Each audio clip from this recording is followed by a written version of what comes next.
Lighting's okay though. Yes, you look great. Okay. So, hello everyone. This is Jamie, lovely Jamie, and she has agreed to have her intake session and her hypnosis session put on YouTube. So, we're going to start the intake session. We barely chatted a little bit right before. She told me where she was from, so we don't need to put that on here. And we're going to get started. And this is where, before we do a higher self hypnosis session, where I just get to know everything about you, Jamie, so that when you're under hypnosis, I know which direction to take questions and follow up questions.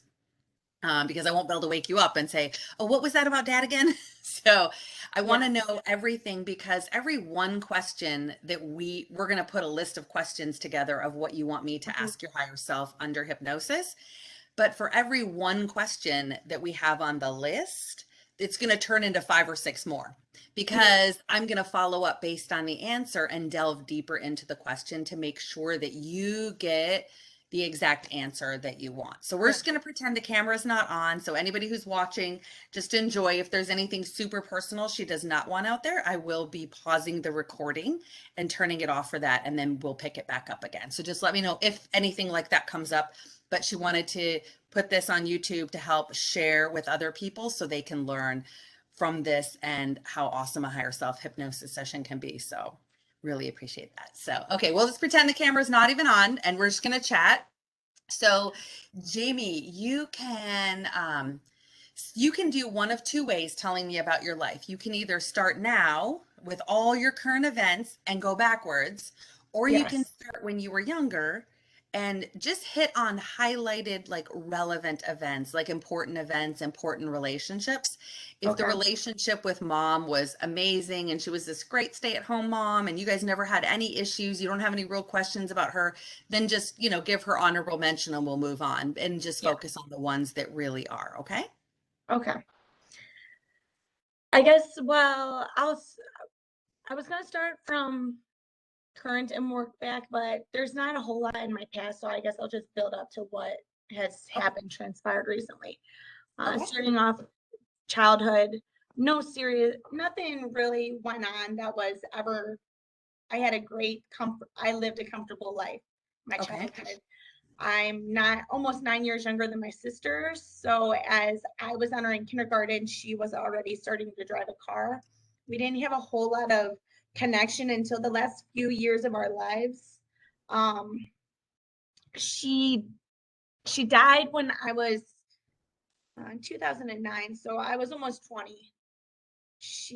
And that's kind of like, that is a subject we don't talk about in my family. Um, we don't talk about anything in relation to her death at all. Don't even now I'm like choking up. Uh, she like she went through a series of terrible relationships, and I think she's definitely suffered from some type of, I don't want, mental illness, or just her thought process wasn't as healthy as it could have been. So it kind of ended really, one night I was out at a friend's house and I was like enjoying myself to the point where I couldn't drive at, you know, um, and her and I were, her roommate, she got out of a relationship and started living with another girl, and the girl had called me and said, Jamie, I think your sister keeps talking and she wants to kill herself. She's like telling me messages like, I can have this, I can have that of hers. I said, all right, let me call her.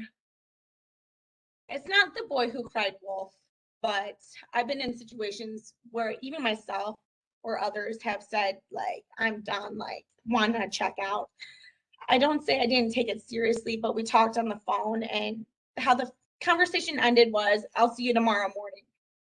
Everything will be all right. The next morning, my sister's roommate called me and said, Jamie, she killed herself last night. Ended up being, it was, she had a heart attack. Whatever happened, because her roommate didn't find her right away. She just knew my sister was in the house because her vehicle was still parked, blocked behind the roommate's car. And she looked throughout the whole house, couldn't find her. Here, my sister had like fallen on the side of the bed in her bedroom that you wouldn't be able to see unless you walked on that side. Um, I guess it was a heart attack from like drug overdose, but it wasn't like something, I don't want to say serious, but it was a combination of alcohol, Benadryl, and Vicodin. Any of which combination on a regular whatever circumstances probably wouldn't have done anything, but it was the combination of the three at the same time that really, and whether it was an accident or on purpose, we still don't really know.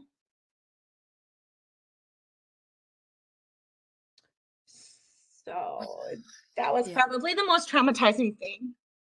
And so how many years ago was that for you? That was in 2009. 2009, you said? Yeah. Oh, okay. So 12 years ago. Yeah. And she was your only sister? Yes. Okay. I'm so sorry about that. Wow. Yeah. So you feel like you probably still hold some trauma in your body from that, I'm guessing, right? I would assume because it chokes me up sometimes. Yeah. So, Okay. So we want to ask about that, your higher self, about if you have any trauma and if your higher self can remove that for you. yes. Okay. Let's do that. And just for you and everyone watching, I'm looking at another screen while I do this. I'm taking lots of notes and I'm putting your list of questions together. So that's why I keep looking forward like this.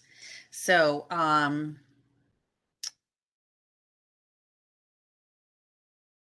does she hold any trauma on any level as a result of her sister's death? If yes, can you pull that trauma and replace it with, what would you like it to be replaced with? Peace. Peace around her death. Yeah. Do you want to ask if your higher self is able to tell you if she has any messages for you or not? Yes. Okay. Are you able to tell her if her sister has any messages for her? Especially I cannot find, I had a bag of jewelry that had her jewelry in it, my husband's jewelry in it, and some of my jewelry in it. And I had given it to my dad to go put in the safe a couple months ago. And I kept seeing it on the floor by the safe, but never in the safe. And then one day I realized he had opened up the safe and like things were arranged. And I didn't see the bag there anymore. So I assumed he put it in there. And when I asked him a couple weeks ago, pull it out, I want to get something. It's not in the safe, and I have no idea where it's at now. So Oh, if I can somehow, I've been praying to Archangel, Saint Anthony, everything like that, and I can't, it won't, I don't know if somebody took it. We had somebody from outside the family come into the house. Nothing about her taking it feels right to me. I think my dad may have just misplaced it. I don't know if she can help me find it. okay. Jewelry in it. So I wrote, are you able to tell her and then I'm talking to your higher self, or do you, her higher self, know what happened to the bag of jewelry that had her jewelry, her husband's jewelry, and her sister's jewelry in it? Yes. Okay. Great question. That's an awesome one. Okay. Okay. Anything else you want to say about your sister? Um, I guess I probably want to leave it alone that if it was on purpose or accidental. Okay. You don't want to ask that. Okay. You don't need to. Um, And then other parts of my life are I can chalk it up as my life path number is a 9, which is a natural humanitarian, and I feel that that is definitely a path I have taken throughout my life. I'm always rooting for the underdog. I'm always helping other people, sometimes at my own expense. When I need help myself, I'm still lending a hand to somebody else. It usually is revolving around my significant other, is who I'm always trying to help uplift. Most of the time, it tends to be financially, but not all the time. It's not always financially. I'm trying to get them not necessarily at my level, but at a higher vibration for themselves. I've I've had, and I guess some of my relationships, I guess I want to know a little bit more about why I've chosen certain people. Okay. So let's start with, who do you want to start with? Who you chose? Well, let me pause there first before we get there. How was the relationship with mom and dad? You said you had this comfortable life, so relationship was great with mom and dad growing up? So from what my mother says, my dad wasn't super interactive with us as young kids as far as the duties revolving around changing diapers, feeding, and those type of things. My dad claims, well, I was working. My mom was also working. So my dad is very much a natural teacher, a lecturer. If I My dad is the one that sometimes it's almost, I know I must have been a guy multiple times my several past lifetimes, because I have very much of a man's mentality. I'm very handy, crafty. I can fix a lot of things. I'm the go-doer with household, stuff like that. But my dad always, if we're putting a new thermostat, like an electric thermostat on, I'm there helping him install it. If we're doing a ceiling fan, I'm there helping him install it. I may not necessarily be under the car changing the oil, but I'm still there observing. And my mom is one of the most helpful people I know. However, with her, not even however, my parents were both very kind. One time when I was 7, I actually heard them arguing. Other than that, they don't fight. They do a little bicker here and there, and I'm not saying that's my mother's fault, but my mom is very much, she likes things done on her time and her schedule and how she wants them, and she gives you leeway to do them, and if you don't do them in the time she thinks is acceptable, she will just do it. With that comes consequences in the form of passive aggressive comments, which my dad and I just roll off. It doesn't sit with us. We both look at each other and smile. My mom does not take criticism whatsoever. No way, no form of it. She does not, also, my mother does not say sorry. And these are things I've realized within the last few months of living back at home with them. My mother does not say sorry. And if she says sorry, there's a but behind it. Oh, okay. Which kind of negates everything they said in the beginning, right? But my mother is a wonderful person. We all have our own flaws. My dad has his in his own way. It just so happens that my dad's personality and my personality and the way we think, it's on the same. Where my mom is a little different from us. So it's easier when you see someone different to point out the difference. Right. You understand? Okay. So with Great my relationship dad, with both of them. say that? So you have a great relationship with both of Yeah. them? And you mentioned you're living back at home now. So tell me how that happened. When I was about, well, maybe 2014, I moved out of the house for the first time, like on my own. I had a boyfriend. We were actually engaged. We were pregnant at one time. I had a miscarriage, which didn't really affect me too much. The miscarriage, now looking back at it. And even at the time, I was almost like, thank God. That boyfriend, he had his own issues. Not apparently, he spent on and off 17 years in prison for drug related things. He first went in when he was probably 21, and he definitely had that mentality still. You come out the same age you went in, and he ended up, maybe it was my fault I got him into gambling. Not that I would say sometimes I gamble and I gamble too much, but what I lose, I'm okay with losing. He would lose things and I would have to replenish his bank account. Or else he was definitely bipolar for sure. Then he got into some substances. Maybe that was my fault too, because I introduced him to certain things, but it was never anything like that for me. Was take it or leave it. It was never something if I didn't have things like that, it didn't matter. If I didn't gamble, it didn't matter.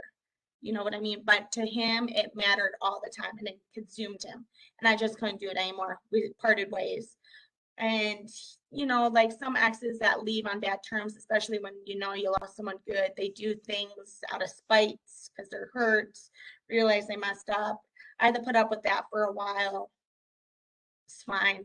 That wasn't really a serious thing. Then I got involved with a Jamaican who lives in the States and a narcissist. So didn't realize that at first because I never, probably the first time I encountered a relationship with a narcissist. I mean, I could have passed them here and there, but I never knew because I was never so entangled with them. Right, right.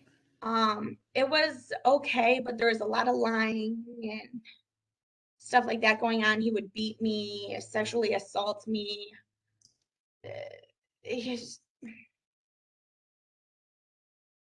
And so how long were you with him?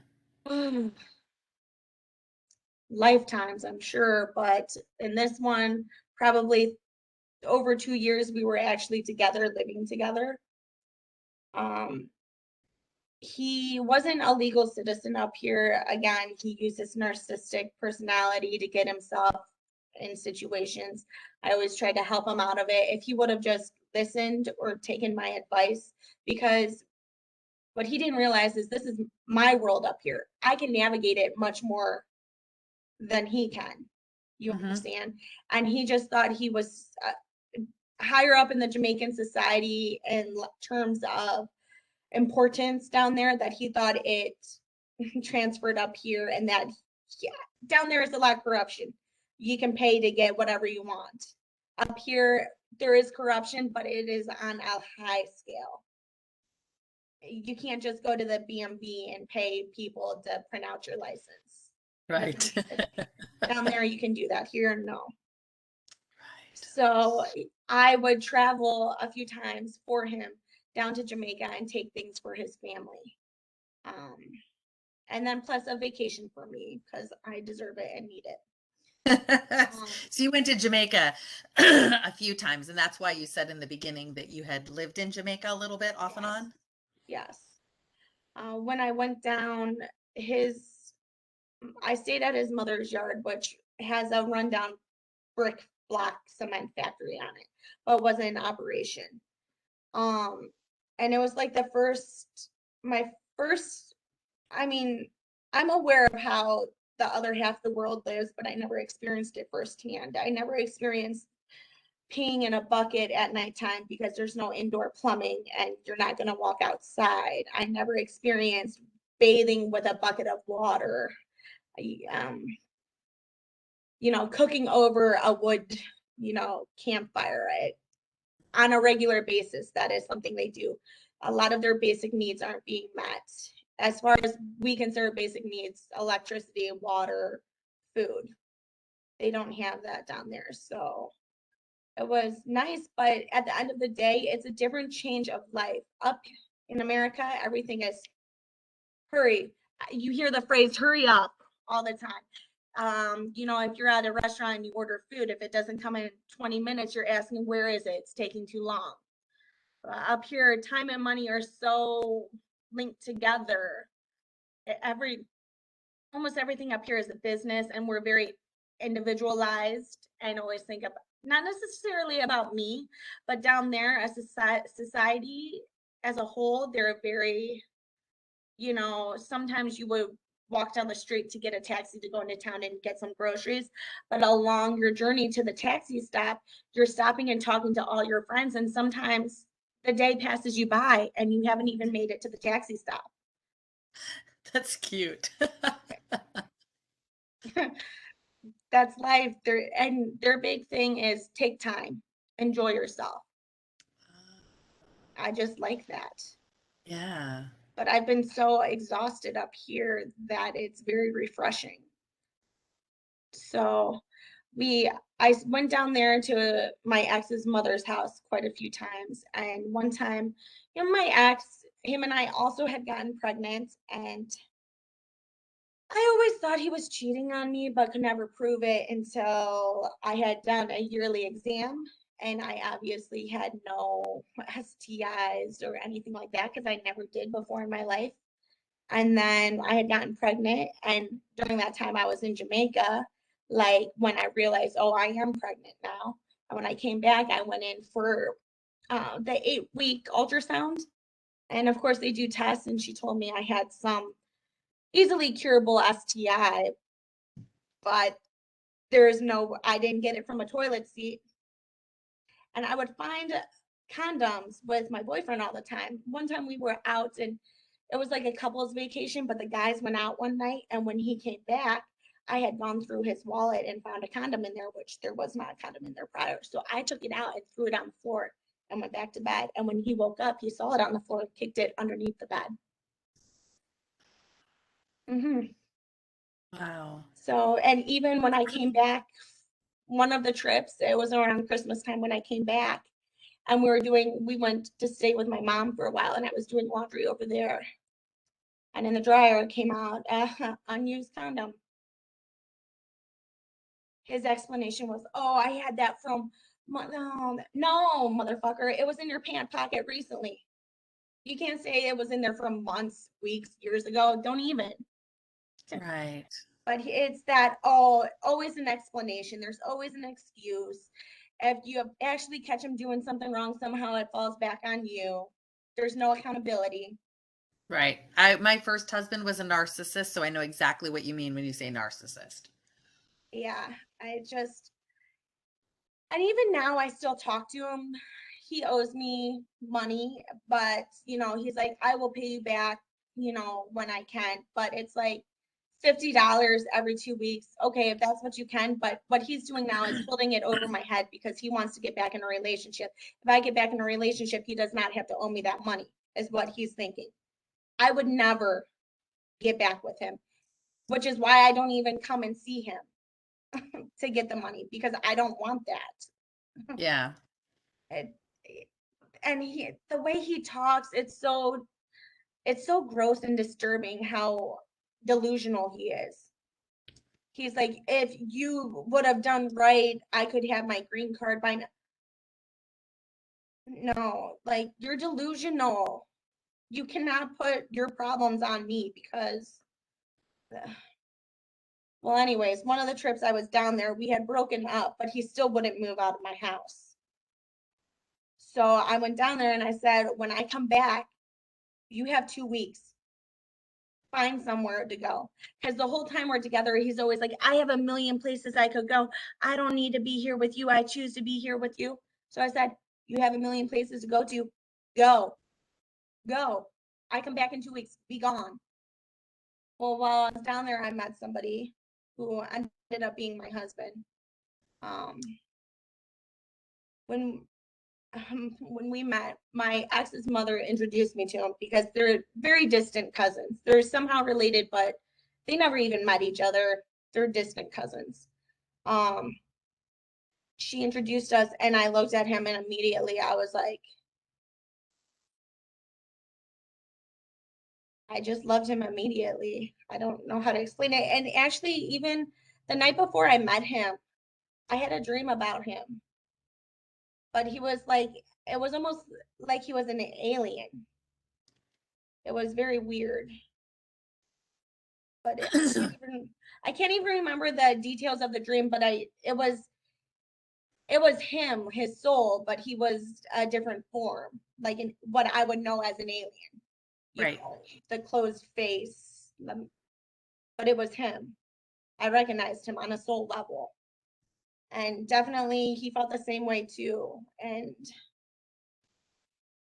we were always I would go somewhere and somehow he would end up showing up.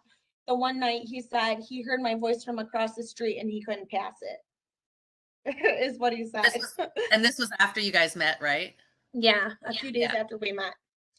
Well, kind of cut to the chase, how I really came to live with him was I was still at the block factory, and which was where he was working. My ex and I had sent money down to his mother to get the block factory up so him and I could run the business. But it turned out the mother just stole our money and then rented the business out to somebody else and then decided to build a house in a different part of town. He gets his narcissist, his mother is the narcissist, same way. So, but and when you say block factory, what's a block factory? They actually make cinder blocks or. Oh, okay. Yeah, okay. Sorry. Or and so you like were sending money down thinking you were helping her get the business going, but she was actually stealing the money and renting the business to somebody else. Yeah. Oh. Wow, interesting. Okay. So when I got down there and saw it up and operating, I called a report to my ex, like, oh. And then when one thing led to another, I realized that is not how it was. So what did she say when you figured out what was going on? Did she blame it on something else? We kicked off, is what they call it. We kicked off, meaning we had a fight, an argument. And so I had left to go breeze out on the beach one day and with my husband.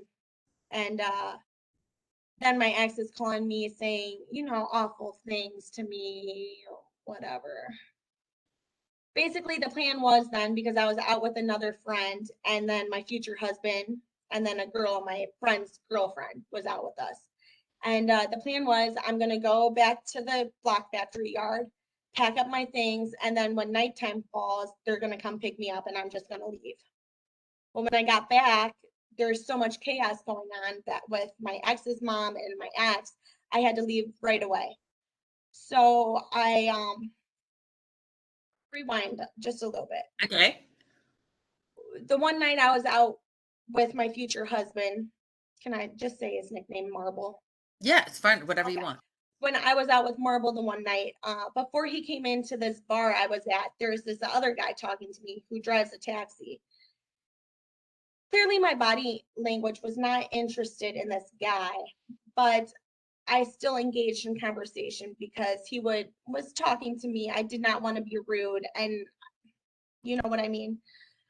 But finally, my husband walked in and said my name, and I called him back, and he came over, and I said, "Thank God you saved me from this dude over here and won't stop chatting in my ear." And so here we are. Keep that in mind with this taxi driver. The next day or two, when I'm going to leave the yard with my 250-pound suitcases and a carry-on, I'm down at the end of the road calling a taxi. Who shows up but the taxi guy in the bar the night before. I get in the car, load my stuff up. He's like, "Where do you want to go?" And at the time, I knew the general area where my future husband lived, but not exactly. So I said, "Just dart up this way." So we did. And when I see like the development for my husband's area, I said, "I'll get out here." The taxi driver's like, "You don't want me to take you up the hill?" I'm like, "No." Because in my mind, if he takes me up there, then people are going to know where I'm at. That was the mistake, getting out of the car, because then everyone sees this white woman walking up a hill with suitcases. I'm talking like a 45-degree hill.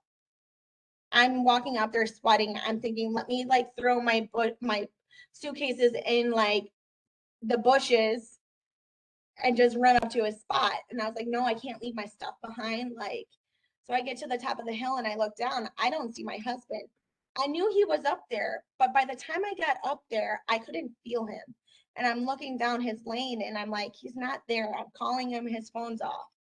A few minutes later, my ex's brother shows up and he's like, "Jamie, what are you doing?" I said, "I'm going to live with Marble." He says, no, you're not. His baby mother live up there. You're not living there." I said, "Yes, I am." He goes, "No, you're not." At this time, Marble was nowhere to be seen. His phone's not answering. I said, "Fine." I said, "You're loading my suitcases in the car then." So he did, and we go back down to the block factory yard. When I get down there, Marble calls me. He goes, "Where are you at?" I said, "I'm down at the block factory. He goes, go to the end of the street with your suitcases. I'll be right there. So again, I'm going to the end of the street with my suitcases. My ex's mom is like, you can't leave. I said, if you do not let me leave, I will call the U.S. Embassy and tell them you are holding me hostage. She shut the fuck up. So I talked to my ex's brother. I said, yo, I'm going to go stay up with Marble. Like, it is what it is. I'm safe. People in the community looked at my husband like he was slightly a bad man, is what they would call it. Not necessarily a troublemaker, but somebody who doesn't follow the rules. So he's like, well, be careful, stay in contact with me. Like, you know, my ex's brother was cool about it. So I'm down at the end of the street. Up rolls the car, blacked out windows. The trunk opens. I load in my suitcases, and then the back door opens, and I get in. And I drive off with my husband, and his cousin came and picked us up. And I go back and stayed at my husband's yard for the remainder of my trip. We didn't leave the house, really. It was just the two of us. Like, I don't know. My husband and I had a very strong connection. I don't know. Definitely some serious past life energy. So what do we want to ask about do you want to ask anything about past lives with him? Yeah. Where did all this serious energy come from? Because we were so connected. I just want to know what our other past lives we had together were, why, and because now my husband's deceased. Right. I want to know, like,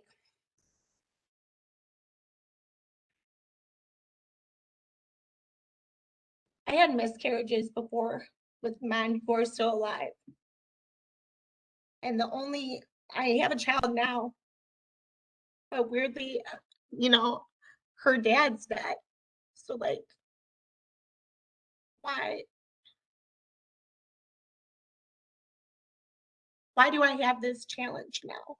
Like, he was supposed to be here. You know what I mean? So do you want to ask this? Was it pre-planned? And pre-planned meaning for both of you, right? Yeah. Was it pre-planned that he would pass? So how long were you married before he died? We were legally, literally married over a month. That was it. Okay. That But he from the would, time we first started being together, we already were married. okay. So how long were you together? Over a year. Okay. He would pass after they had been together just over a year. And if it was pre-planned, and if yes, why did they plan that? Maybe Plan 2 years, I guess, we were together. Oh, okay. Yeah. Just over 2 years. Um, so how about what are the lessons in this situation for her? And then obviously there's pain and trauma around it. There were also things I uncovered after my husband died. He couldn't keep it together when I was out of town. He had sex with God only knows how many people. Anytime I left town, it was like open season. This is your husband. Okay. I had no idea. But he always gave me so much attention. Even when I was overseas, we would be on the phone video call for 10 hours or so a day.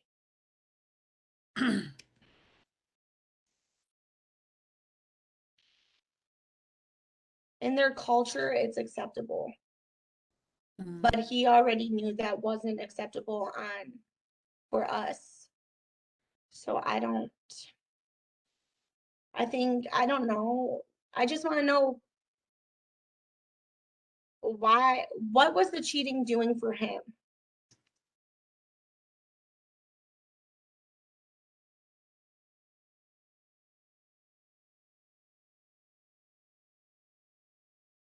You know, a lot of people are like, well, he loved you and you're the only one he loved. And their list of reasons are he held your hand everywhere you went. In Jamaican terms, that means he loves you. He always held your hand. You lived at his house. That means he loves you. Your name is tattooed on his chest. That means he loves you. These are reasons why, in Jamaican terms, they think he loved me because of these. I said, he had sex with so many other people while we were together. I said, if he loved me, he wouldn't put my body or our unborn child's body in that type of situation. And they go, oh, you know how the thing goes. Like, to them, it is no big deal. That was most of them. It doesn't mean anything because there is so much on a survival mode that when their basic needs aren't being met, the other things, as far as like serious relationships and stuff, it's not a huge priority for them because they're almost, I guess I would say, opportunist. You know, my one cousin down there, my cousin-in-law, he does construction work and he would do construction work on this one girl's house and they would be like together. And he would tell me, you know, he wants to be serious with her, but she doesn't. And I said, why? And then he told me because she has another man, but he lives on the other side of the island working right now. So she was basically just sleeping with my cousin-in-law to get a discounted rate on the house building. Hmm. And that's how a lot of it is down there. Wow. Sorry, my ringer's on. Let me turn this Yeah. off. Wow. As far as my husband, I guess the mentality goes, it's almost a gangster lifestyle. And I should have just known that that's how they behave. And I should have just known that because when I'm in town, everyone steps aside. So therefore, I should just know that I'm the most important.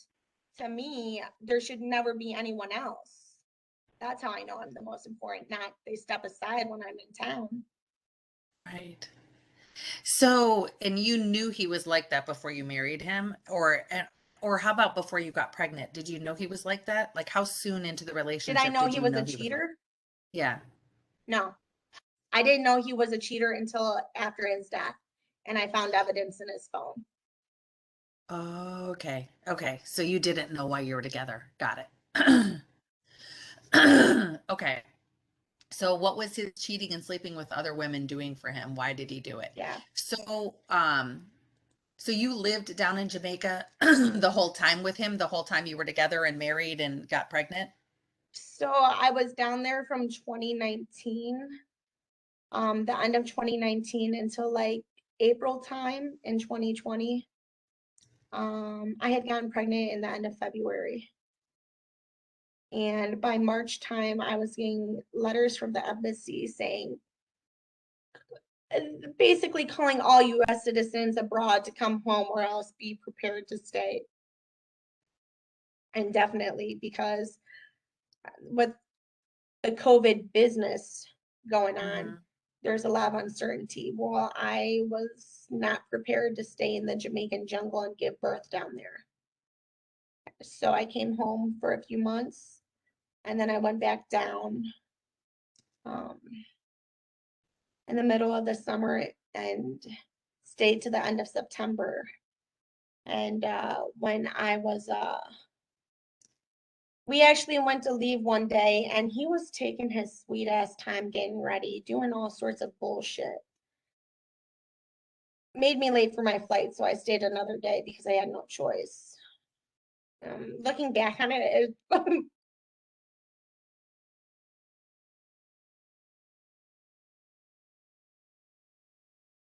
and everyone will say like he didn't want me to leave. It's true. Like it was so apparent he wanted me to miss my flight that day. So I came home and about like less than 10 days later, we always, sometimes we would call each other at the same time and it would give a busy signal. And he would text back. If we would do it a couple times, he would text back and say, hang up the phone or wait, because then he'll call me, you know. But the night of his accident, it was a car accident. I was mad he was out and about because he should have been home anyways. They have curfew hours. And I basically was like, I told him, show the streets you love them more than your family. Because he had a 16-year-old, a 9-year-old, and a 2-year-old, which that's another layer there. But basically I kept telling him, go to your yard, go home. By around 10:30, he said he soon go home. I mean, we weren't talking like as if we were in a fight or anything, but he knew how I felt like, because he came from how he came and was raised. He had one pair of shoes in a sense. I he was living in his grandma's house. We lived there. We lived in a 1 bedroom. Our kitchen consisted of a 2-burner stove with a propane tank next to it. We had no indoor plumbing. We had the outhouse. We showered on the side of the house. Most of our water was collected by rain. It was living off the grid. He did everything though for me, everything, and especially uh, Jamaicans would be like that again. He loved you because he cleaned your laundry.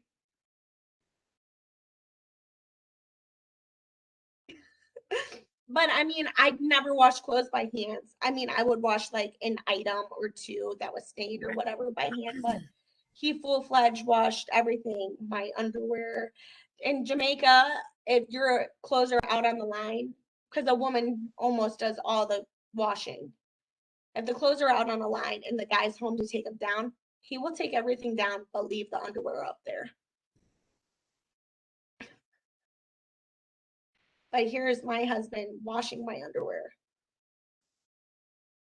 He he they would say pampered me up or like babied me up. Definitely. I mean, he cooked for us. He boiled water in the morning and at night so I could have warm water to bathe with, because I had one of those camp pumps you set in the water and it shoots out for a hose because I need something to wash my hair. Okay. But he Right. would heat water up for me so I could have a warm shower. I would like go to the bathroom. It was an outdoor structure with a toilet connected to, I am assuming, a sewage line.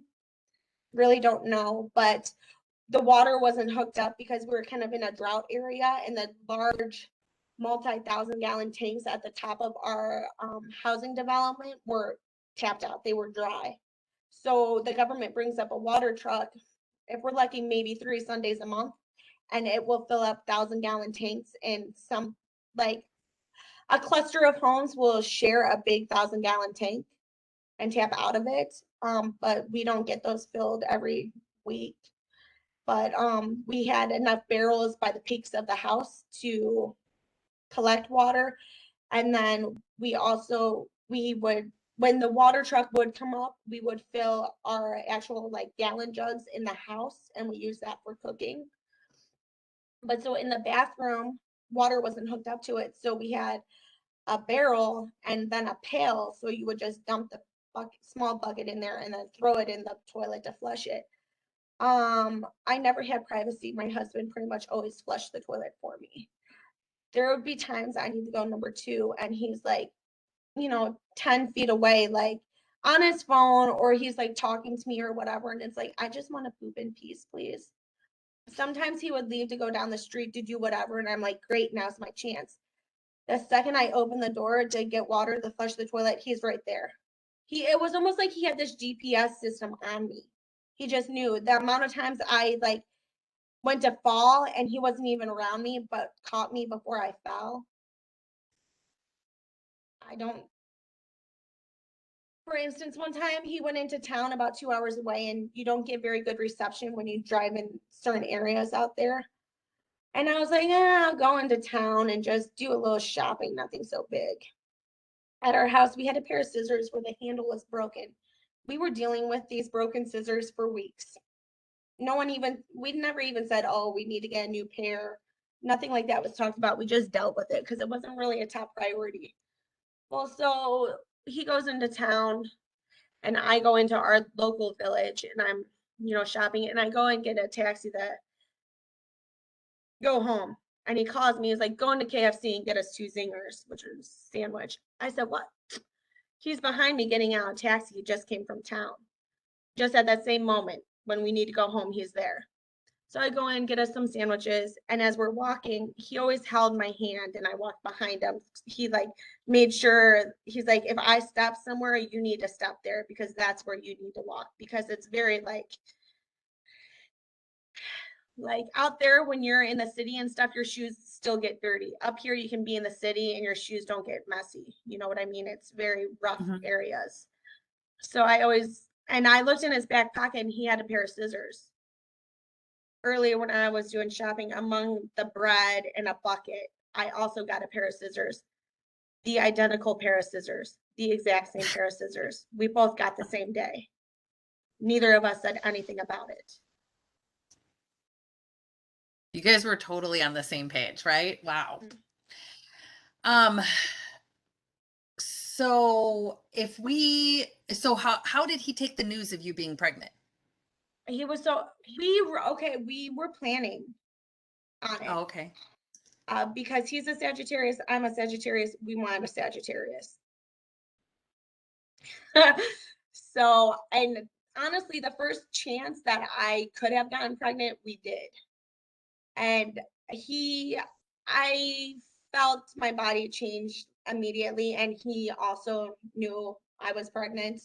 And then we had gone out to eat one day in a different town, and I took a pregnancy test in the bathroom. Like, we had bought ahead. I took it in the bathroom and did it, and I just put it back in the box. He goes, "You didn't look, did you?" I said, "No." He's like, "We'll pray on it and wait till later today and look at it." And so we went about our day. I honestly forgot about it until we were in the car, like shortly before home. Like just a few minutes before we reached home, I heard him wrestling in my book bag. So I knew then I was like, oh, he's looking at the test. When I looked back, he was smiling. So I already knew, you know what I mean? But he's like, I couldn't wait till we got home. We're like 5 minutes from home. He's like, I couldn't wait. And so he was excited and you were excited. Yeah. Now he's got a 16-year-old, a 9-year-old, and a 2-year-old. After his death, we had done a DNA test on them, but didn't get the results back till after his death. The 16-year-old kid, my husband was 31 when he died. The 16-year-old kid is not his kid. The 9-year-old kid is not his kid. And the 2-year-old kid has close enough DNA that it could be his kid or it could be a family member.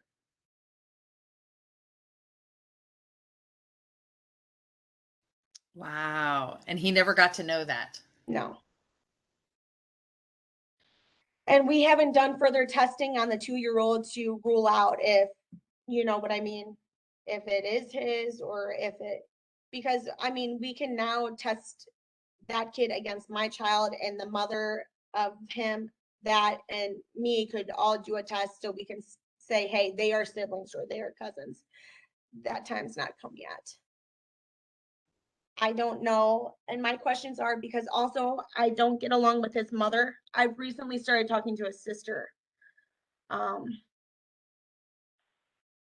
But we had started building a house on his mother's, building an addition to his mother's house. My husband and I were going to live. I had hired a lawyer who was just basically took my money and did nothing about it. I don't know. I want to know if I should still pursue to get my money back from that house, if I should walk away and leave it alone, if I should have a relationship with his mother and family, or if it's something I need to move on from. I want to ask myself and him. I don't know.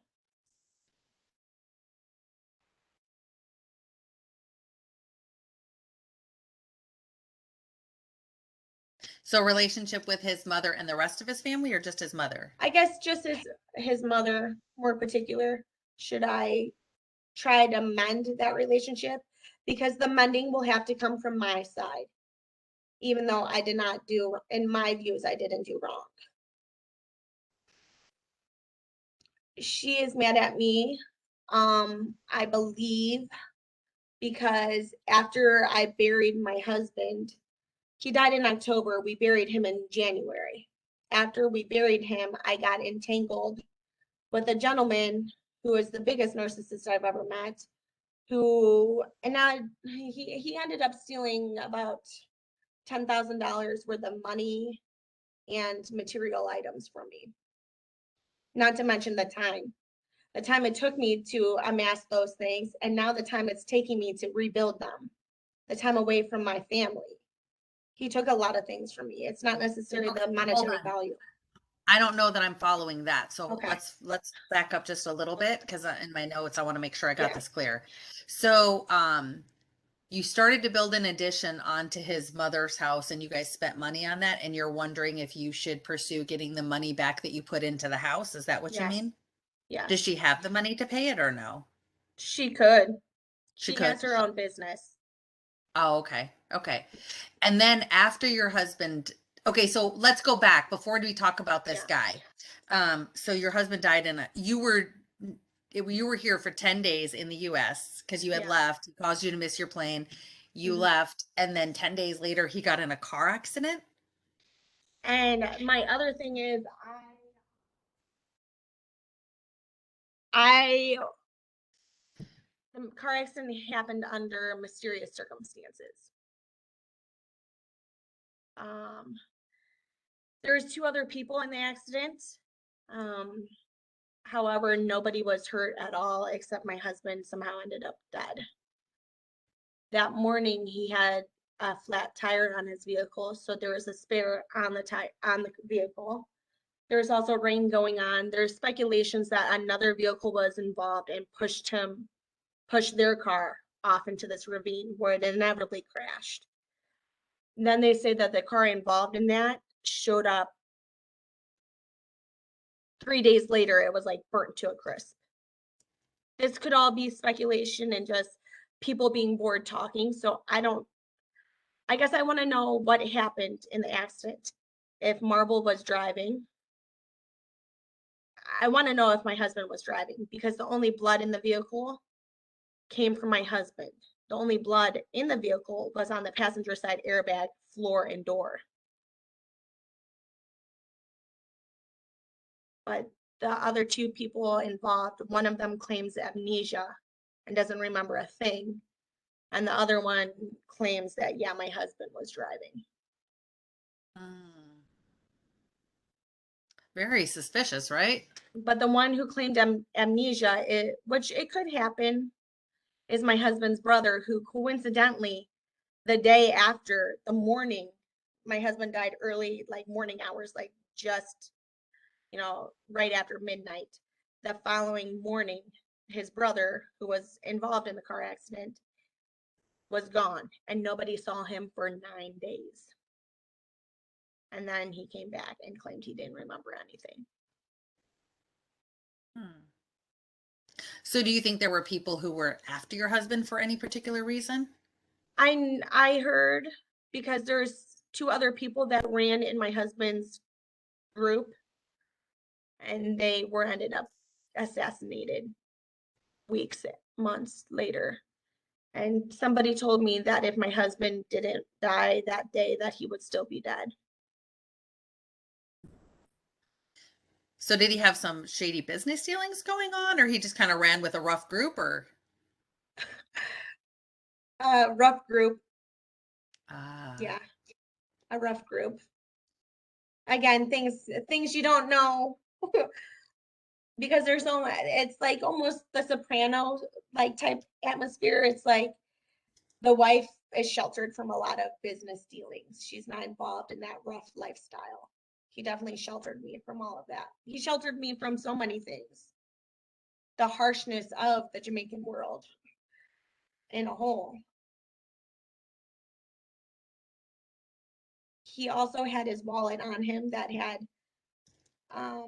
80,000 Jamaican, so probably around $700 US he had in his wallet. His wallet is missing. I'd like to know where his wallet is. Who took it? Somebody has it.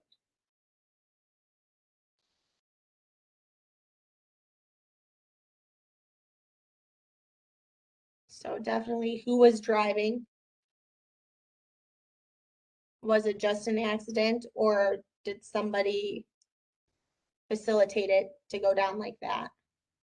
If so, who? Where is his wallet? And then the vehicle. Um, the vehicle I had purchased, it was ours, but the guy we bought it from was this fireman. And he never changed the title over to mine or my husband's name. He said there was a discrepancy at the bank because he still owed a loan out on it. And then all of a sudden he paid off the loan, like a $1.1 million loan he paid off overnight. So he said the bank was investigating how he could pay off that much money. And they were suspecting him of like stealing or scamming or something. This is what the fireman told us.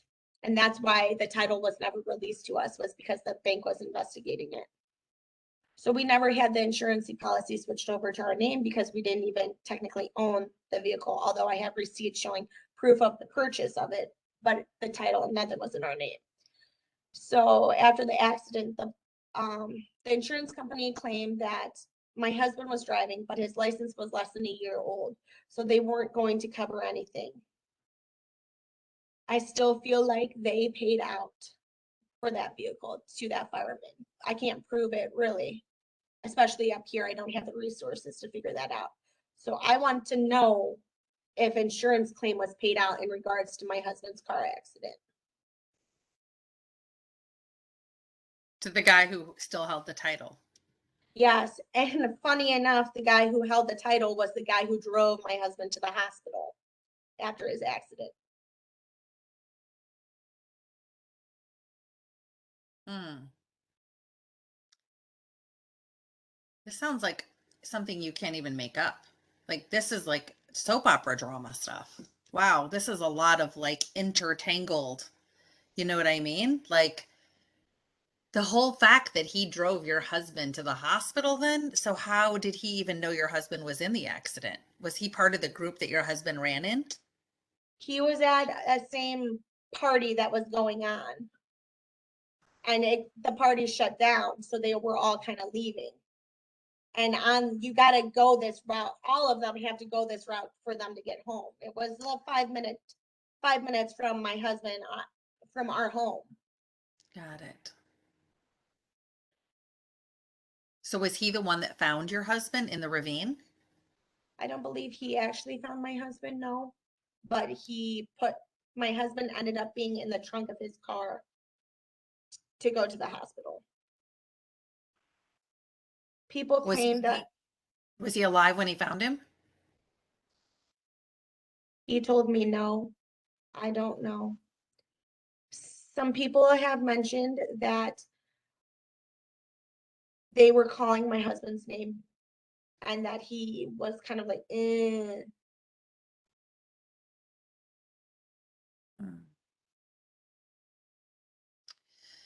Oh, gosh, I'm so sorry about that.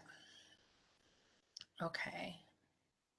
All right, so I have the last two questions. What happened to her husband's wallet?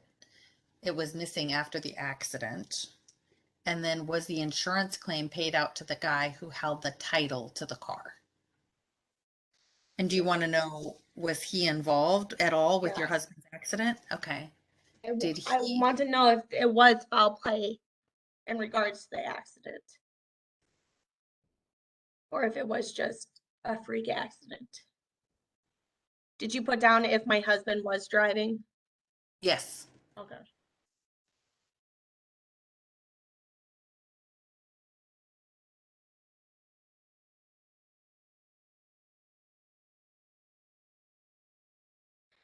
Somebody told me that they heard there's a lot of people that just talk down there. They don't have Right. jobs, so their jobs are gossiping. But somebody told me that it was told to them that I'm digging around too much, and for my own safety, I need to stop. Hmm. Do you want to ask if your safety is at risk if you continue trying to dig around? Yes.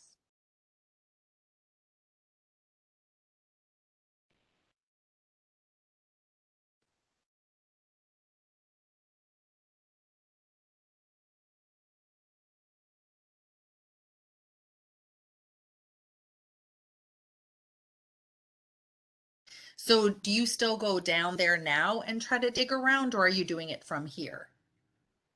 I've put some things at a halt. I haven't dug around serious. I haven't since like the last couple since my husband died.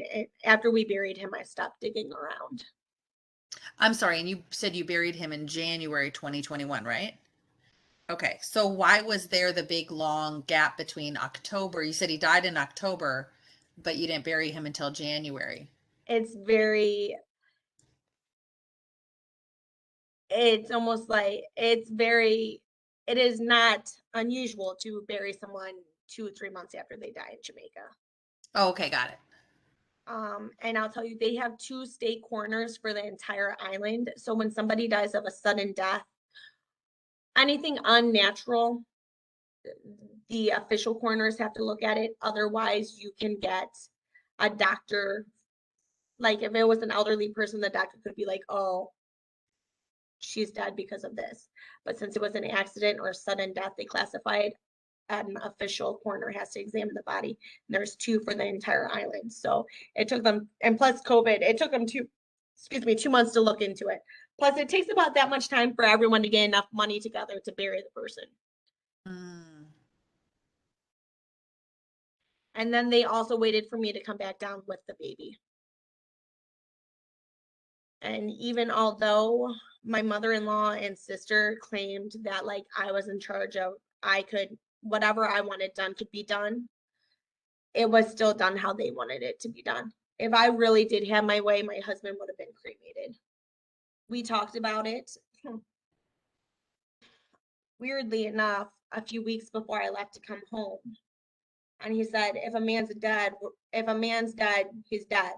It doesn't matter. Mm. I said, well, I want to be cremated, just so you know. He said, nothing wrong with that. So did he ever get to meet your child? No. He probably ushered her into the world when I was giving birth, but physically he never met her. He picked out her name. We're both into astrology, and I like numerology, and he got into it. Anything I was interested in, my husband would be right there with me wanting to learn. Uh, That's so cool. Um, and so, but then his mom, and you said he has a sister? His Yeah, mom and his sister got to meet his her? mom and dad had his sister and then Marble. And then his dad has 2 kids with another woman, but they may not actually be his kids. He just takes responsibility for them. I don't know. And so, any reaction when the mom and the sister met? Is it a daughter that you have, right? Yes. Any reaction from them when they met your daughter? Yeah, I mean, they loved her for sure, but his mother, she's like trapped in her own ways because the night of the accident, she, I think she feels guilty with how they left off that night he died, and she takes things out on me. Since my daughter is almost 9 months old now, and I was down there for 6 months after my husband died, they had seen her a few times. Nobody has so much as bought her a diaper. My mother-in-law gave her a bottle one time. Um, Nobody's really partook in my daughter's life.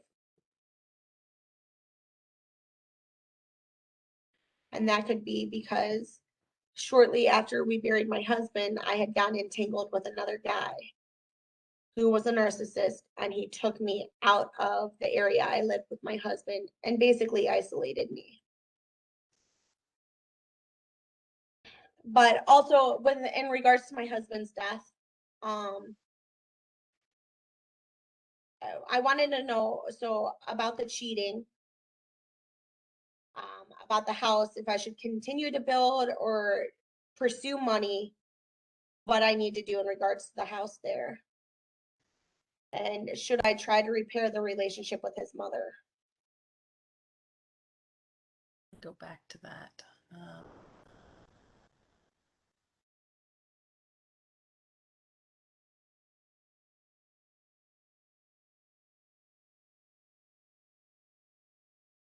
Okay, so I have here, should she pursue getting the money back for having spent money making an addition on the side of her house? But you just mentioned also, should you continue building it? Well, you would continue to build it, what, to live there or? So my daughter has a spot.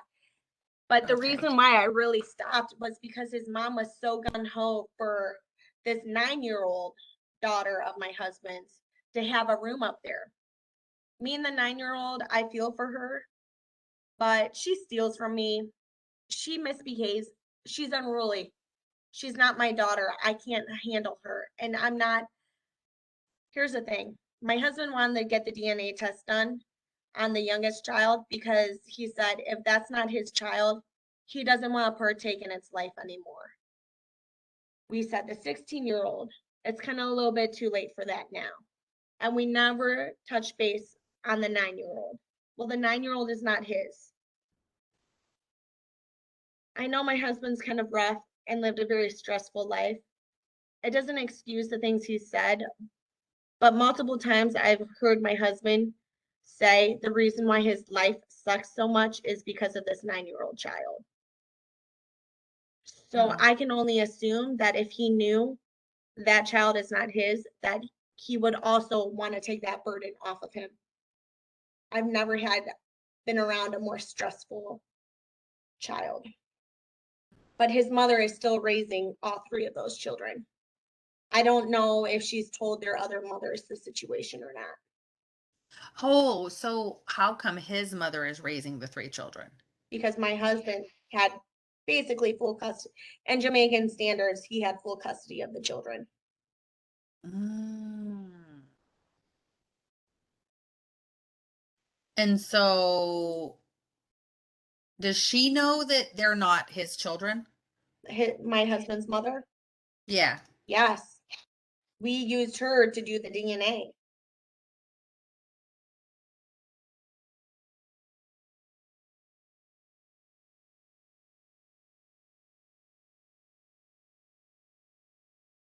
So the first one, the 16-year-old, he knew it wasn't his.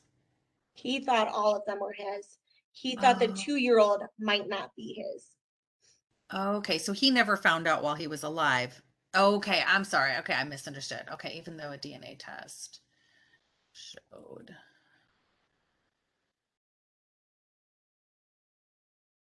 So are the moms involved in the kids' lives or no? Is it one mom more than one? Oh, There are okay. 3 different mothers. Oh, okay. Soap opera. Yeah. They died. It's just a completely different culture. Like I would never have known, right? And people think Jamaican, they go down there for vacation and they enjoy the beaches and stuff, but they don't get a taste of the real Jamaica, right? No, But he never knew before he died, and the two.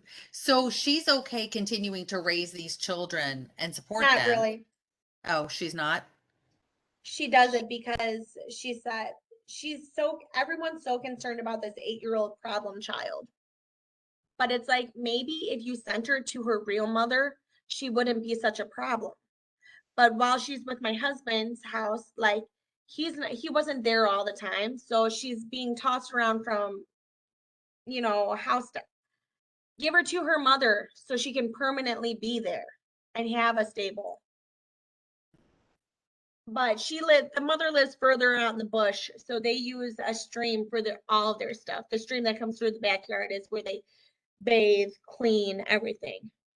So my mother-in-law says if the middle child goes back to her mom's yard, she'll suffer. Well, she's suffering at this house too because all she does is get yelled at and beat because all she does is steal, lie, and so I guess maybe what should happen to Barry? Her name is Barry. Yeah, And what was the connection? Why did you all choose to incarnate with her, maybe, right? Like yes. what is it? Why? Okay.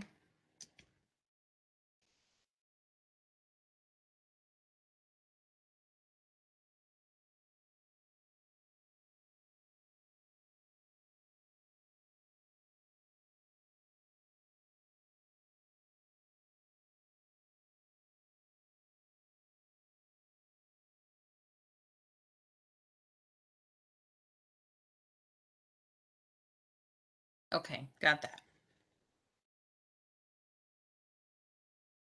Okay, so now we can move on to the guy you met after your husband's death. And he was in Jamaica, and this all happened in Jamaica. And you said he took you further away from the family. That's what you said, right? Yes. And he was a narcissist, and he beat you?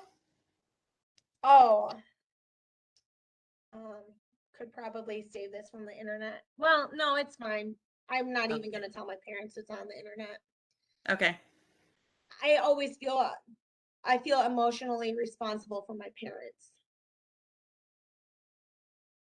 But anyways, um, there was a lot of red flags going off and I would question and he always had an explanation. I would even question that and it was always an explanation. So I'm like, well, maybe okay. Even though in my body I knew this ain't right.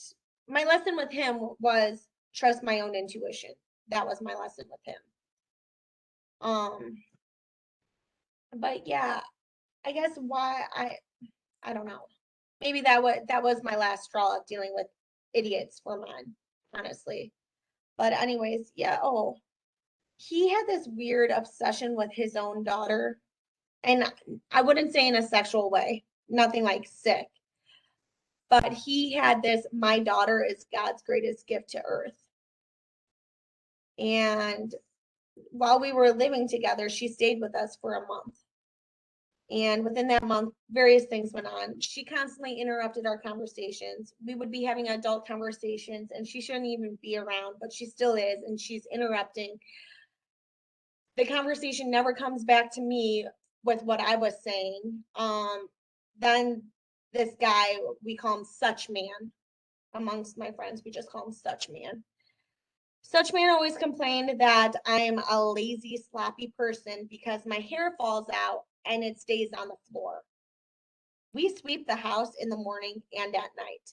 So then I got to the point where I'm taking pieces of tape and walking around and individually picking up every hair on the floor I could find, just so I didn't have to listen to him. One time he said it again, and I said, you're that concerned about my hair that we sweep up every night. I said, but your daughter's hair has been in the shower for a month now, all over the walls, in the drain, in the back of the shower. It's in the sink and it's on the floor by the toilet for a month. And you haven't said one thing about that. He took his hands, covered my mouth, and then plugged my nose and put his knees on my chest. I sat there and didn't even move. And I told a friend of mine, and she was like, I'm surprised you didn't fight back because you're feisty. I don't know. I don't know why I didn't even flinch. I just sat there. And there was times where I was like, really, it was a lot. I was grasped. Like I wasn't even struggling to fight for air. I just laid there. I don't know. This other time, pretty much the same. Like his daughter interrupted me. And so finally I stopped talking. He's like, what's wrong? I said, whatever I say is not important. He's like, what do you mean? I said, anytime I do talk, I'm interrupted and I never get to express the rest of my sentence. So therefore, what I have to say is not important. So why does it matter to you why I'm not talking? Caused a fight. Later it was brought up again where he went and got my husband's machete because they have machetes down there, chop up coconuts, anything. Everyone has a machete. He took my husband's machete and put it to my neck, his eyes big and crazy. I looked at him and said, well, do it if you're going to do it. His eyes got even bigger and he pulled it back and then sliced my cheek. Another time we were in the car and he's going on about how he almost beat up a cop because he crossed in front of him while he was driving and his daughter's head like hit the dashboard. I said, rule number one, that's not the cop's fault. That's your own damn fault. I said, she's 10-year-old. She shouldn't have been sitting in the front seat. Number one. Number two, she didn't have a seatbelt on. And he's like, getting all mad. I said, Such Man, what if it was a goat that could cross the street and not a cop? Are you going to sit there and say the goat's a piece of shit because he crossed the street? No, you're not, because it's not the goat's fault, just like it's not the police officer's fault. It's your own fault. He got mad, punched me in the face. So, and we were both in the car at the same time. So I went like, boom, called him a faggot, which is my ultimate swear word. Like, I'll call somebody that if I'm like, to me, that's like a not nice word to say. So I called him that, punched him in the face. And also in Jamaican culture, it's very offensive to be gay. You'll get killed if you're gay. Mm. So it's very homophobic. It's one of the most homophobic countries in the world. So I called him that, punched him in the nose. He pushed me out of the car and drove off with my baby. I went running after him, and he was further enough ahead on the road that he slammed it in reverse, came up, and instead of me getting in the seat to get in with him, I went and opened up the back van door to pull out my baby, and he drove off. So I ran 30 minutes to our house where he had packed up all of his stuff and headed in the car. And when I got upstairs, the baby was in bed, like relaxed. He said he's leaving. I said, leave. So I locked the door and he knocked like a few minutes later, and I didn't even say anything. The next morning, he calls and says, so what's this be? You know, basically smooth talked his way into coming back. And it just was constant like lying. He had a girlfriend the entire time we were together. He was telling the girlfriend he was out of town working. She contacted me. He said, oh, she's obsessed with me, ignore her. So I did. I just not saying I'm a sheep, but I just listened. Undercovered, he's been with her the whole time. I think she's just as bad as him, because from what she told me, he is a narcissist. And she also told me that he does this all the time. But what she didn't tell me is how much she benefits from his relationships outside of their relationship. Because now somehow he has himself a car. They have a washing machine. They have a weed whacker, a chainsaw, and God only knows what else he took from me. Because when I left to come back up here, we were still, even though I knew it was wrong to leave money with him, I knew it was wrong to leave him my apartment key. I just did it. I always have faith, faith and hope people would choose to do the right thing, but so it was the last straw. Trust me, I knew all those things were wrong that I was doing, and I still did it. I wasn't trusting myself. And I know I guess maybe I need help to trust my own intuition. So that's one of the questions on um, the list that I sent you. So I'm going to Yes. pull that up from up above. There's a lot of trust questions. Mm-hmm. Does this person fully trust herself, or is there healing that could occur in this regard? And does this person fully trust? Then does this person fully trust God? Does this person fully trust life? And does this person fully trust others?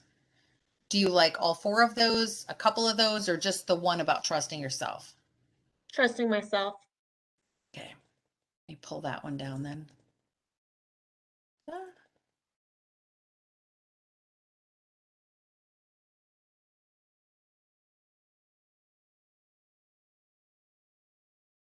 I'm going to pause the recording just for 1 sec. Recording. Okay. Okay, we're back. And I'm sorry. Okay, you want to go back and resume one more question you said? Yeah, with Okay. Marble, if he could go back and if he could change his behavior in our relationship, what would be something he would have changed? Ah, okay. Let me go back to where I had that other question about if he has any messages. No, we didn't ask if he had any messages. We I asked if your do want sister had that it. from him, but I Yes. want that from my Okay. husband as well. Okay, yeah, yeah. Okay, so does he have any messages for her now? And she wants to ask him if he could change anything about their relationship, what Or would it his have been? behavior. Yeah. Oh, about his behavior, about his Yeah. behavior.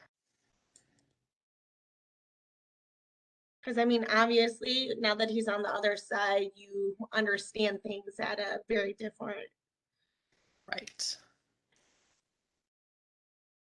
Um, yeah. Okay. And then I'll say, whatever the answer is, I'll ask, okay, anything else? Anything Yeah. else? I always Yeah. like, that's one of my good follow-up questions. Anything else? Yeah. Okay. Yeah, good one. So have that up What here. was our favorite lifetime him and I shared together?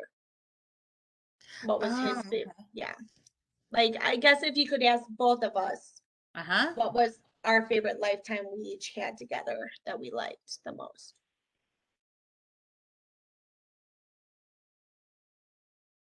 I also want to know if I was famous in a past lifetime because I feel I should be famous now. Okay.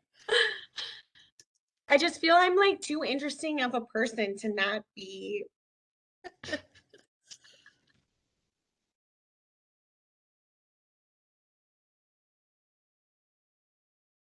Yeah, I found out that in a past life, I was like some king of Portugal, Hmm. like back in the, I don't even know, I want to say like 1500s or something, that I was Okay. like some king. So I was like, oh wow. Like I never would have expected that. Yeah. It was interesting. Um, I don't remember anything from that life, Yeah. obviously, but that would be cool. Um, let me see. Okay, so do we have any questions about what did you call him? Such man. Such man. Did you have any Yeah. questions about such man? Should I pursue him legally for my um for the property I own that he stole from me? Should I pursue him legally for that? And do you mean belongings or an actual property? I mean, I don't know. I guess belongings. Although the Okay. car he bought with my money. And I mean, my chainsaw, weed whacker, and washing machine, I purchased those. The chainsaw and weed whacker have a serial number that's referenced to my receipt with my name on it.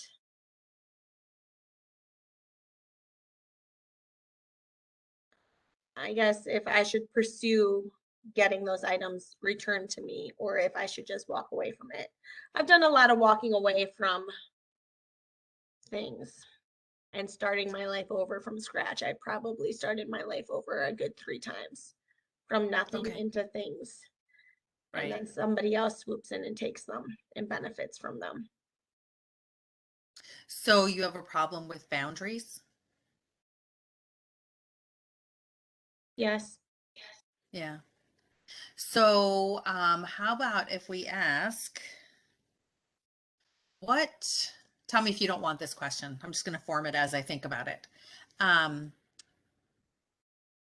does she have, is one of her lessons here and now on having and enforcing boundaries with others? And if yes, what can you tell her to help her do this? I guess just plain and simple to do this.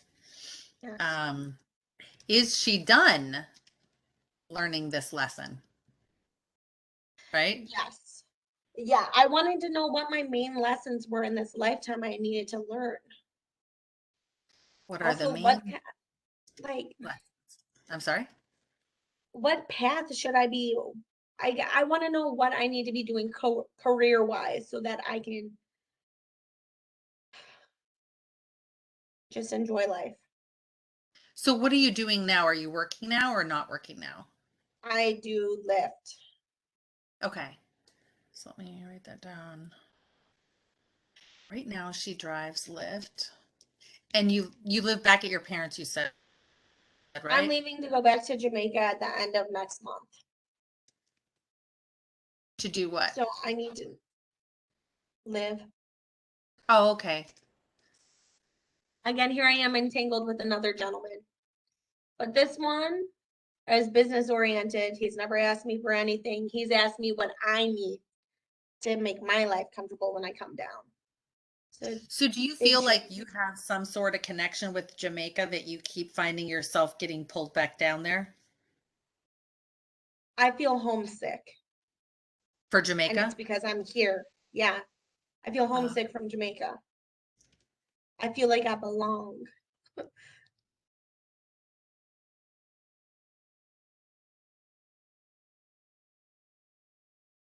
okay.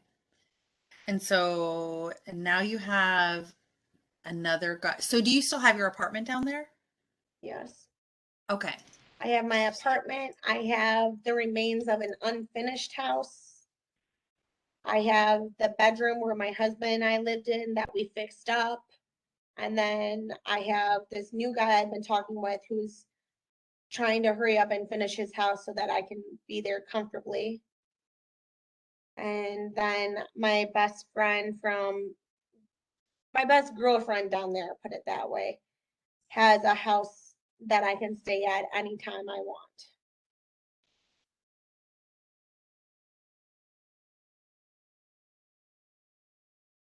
I just need some guidance on business, um, what I need to be doing business wise, because I know this guy I'm with can definitely provide for me, but that's not in my nature. I've always been the breadwinner in every relationship I've ever been in. But I don't know if that's why I feel sometimes like I've been a man in a past life too many times, because with that, I generally have more of a man's role with things where I'm not the one cooking and cleaning. And the traditional, 1950s, Yeah. cultural lenses of gender roles. I've always been the man. So how about if we ask a question like this? Um, is her soul balanced in terms of masculine and feminine energies, or is there balancing that could occur for her best and highest good, right? Yes. And if so, can you balance those energies out for her now? And what will happen, or what could happen? What could happen, or how? I guess I'll just leave it at that. What could happen if these energies Are are left not unchecked. balanced out in what? I said are left unchecked. Yeah. If they're not balanced out or left Mhm. unchecked in this lifetime. And then what will happen if they are balanced? And then from there, I'll ask, if your higher self is like, well, no, I can't do it, but she can. Of course, I'll say, okay, like, what does she have to do to balance that? Yes. Maybe Okay. that's one of your lessons in this lifetime is getting that balanced. I mean, I don't know. I've never asked this type of question before. So that's really very curious. So those are good questions. I like that. Um, but you want to know career wise in Jamaica what you can do? Yes. Is there an abundance of jobs, or do you pretty much have to have, because I don't know the culture, or do you pretty much have to have your own business down there? How does it work? I pretty much have to have my own business. For me to go out and get a job like one of the locals, their minimum wage weekly salary is about $50 to $60 US. If I'm not making that in a few hours, I feel like it's not worth my time. Right. So I'm gonna have to have multiple streams of income coming in, but I don't know exactly which things to touch base on. I know, say a restaurant, a little like cook shop restaurant would be good if I could find a way to sell um possibly electronics and or other toiletry items. If I purchase them up here and ship them down there, because I like to coupon, so I can like get things very cheap, if next to nothing. And down there, there's so many things to tap into because they don't have certain like reward systems set up, and they don't have dollars like dollar or Five Below. They have nothing like that. A lot of things are really expensive. And as I told this new guy I'm talking to, I don't want to rape the consumers down there, but at the same breath, I still need to make a profit. So I can bring stuff down there and sell, and not sell, like for instance, a fire stick. They go for $10,000 Jamaica. Well, I'm purchasing it for around $3,000. I don't need to sell it for $10,000 because, I mean, that's 3 times the amount. I don't have to do that. I still want to make profit, but I want to bring people back, and I want to cut breaks for some of them. Do you know what I mean? So you want to have, like you said earlier, also a humanitarian aspect to your business,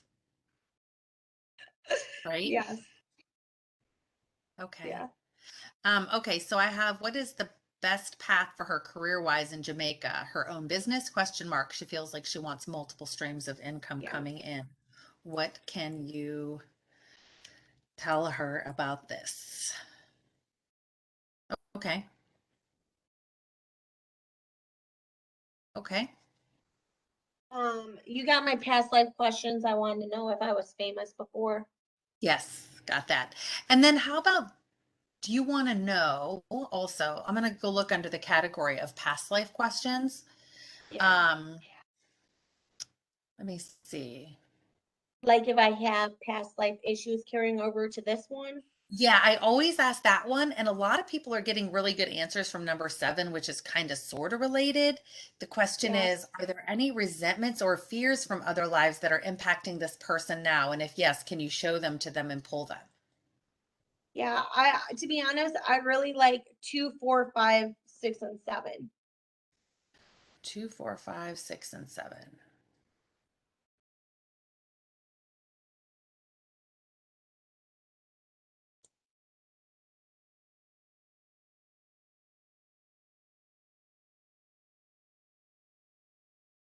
And I'm going to put those at the top of the list just because we're going to have come out of looking at past lives. So while Yeah. we're on the topic of past lives, that's when I Yeah. like to ask them all kind of together. Yes. So let me pull that down I here. feel like a lot of my questions do revolve around my past life Yeah. in some way or another.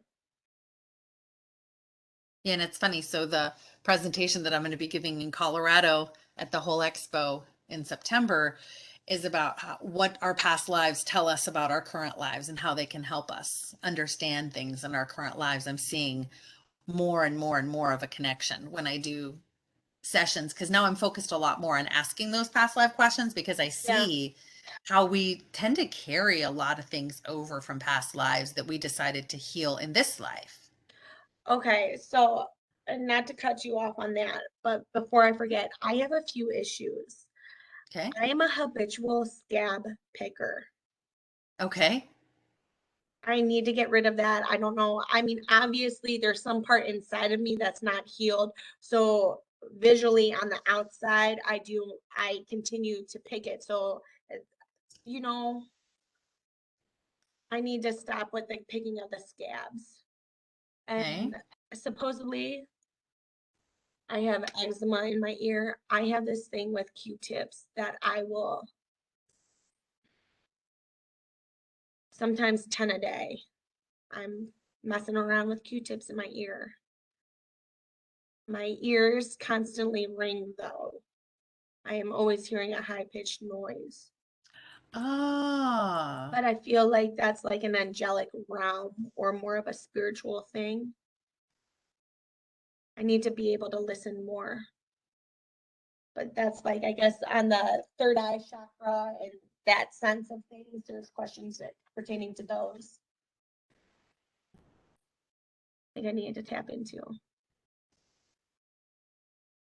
Definitely the weight issues and my eyesight, if that can be corrected. Okay, so what do you want to ask about weight issues? Or is it about eating or what is I it? guess, I mean, I've had struggles with bulimia, laxatives, unhealthy relationship with food, and my weight has yo-yoed a lot. I just want to get back. I just want to feel healthy and fit. I want to be trim. I feel I'm overweight. I'm overweight. I no longer want to live a life of being overweight. I want to be healthier. So I want to choose healthier eating habits.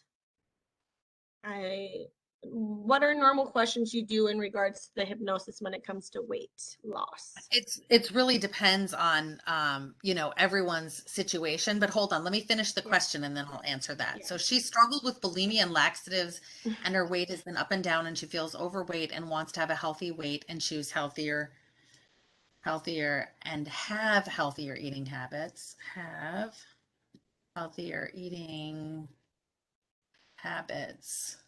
Why does she have these issues with food? And sometimes it's a result of past lives, sometimes it's not, right?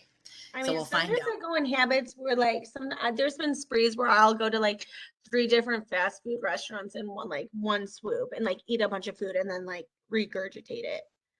I sometimes I'll eat an entire large pizza and then sit there and be fine with it. I mean, I it's a lot of binging. Mm, okay. So why does she have these issues with food? And are you able to heal it for her? Or what does she need to do? Yes. Um, are you able to heal it? And also, I'll put in parentheses, and the underlying cause. Yes. Because it's just not, we don't want to, obviously, we don't want to just heal the symptom. We want to heal the Yeah. underlying cause. Like, why? What is Right. causing this? Or what do you need to do? Because sometimes your higher self will be like, yeah, it's caused from XYZ.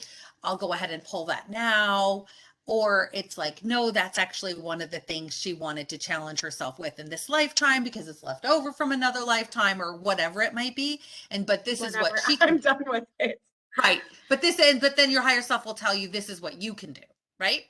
And so maybe one of the questions is, does she need, will hypnosis help her with her food? Or, I mean, I don't know what your Yeah. higher self might say because everyone is truly individual on why you struggle with weight, right? Like one of the ladies, I have to find time to edit her session to put on YouTube, but she came to me originally wanting gastric band hypnosis. And I said, well, Hmm. how about if we do higher self hypnosis first? Because we should really find out why you have this issue Yeah. and what's the underlying cause. Can it be healed? And would it even be beneficial for you to do it? If your higher self says, oh, yeah, in addition to here's the root cause, and in addition, go ahead and do the virtual gastric band, that'll just Yeah. solidify, then right? But her higher self was like, nope, that's not going to help her. So I was like, well, there you go. There's your answer. It's not going to help you. And I can't remember, even though it was just a few days ago, I can't remember the reason why she struggles with food so much. But her higher self did give her clarity on that. So she felt really good about it.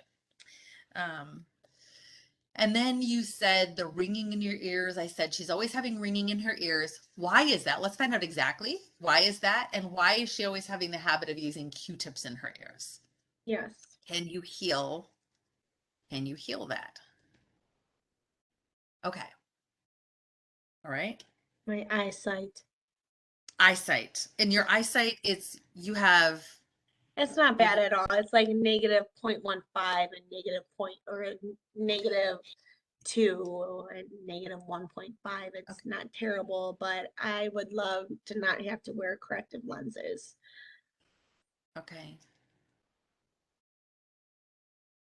And I know the power of thought and prayer really change things. So, I mean, I feel like it could give me perfect vision again. Mm-hmm.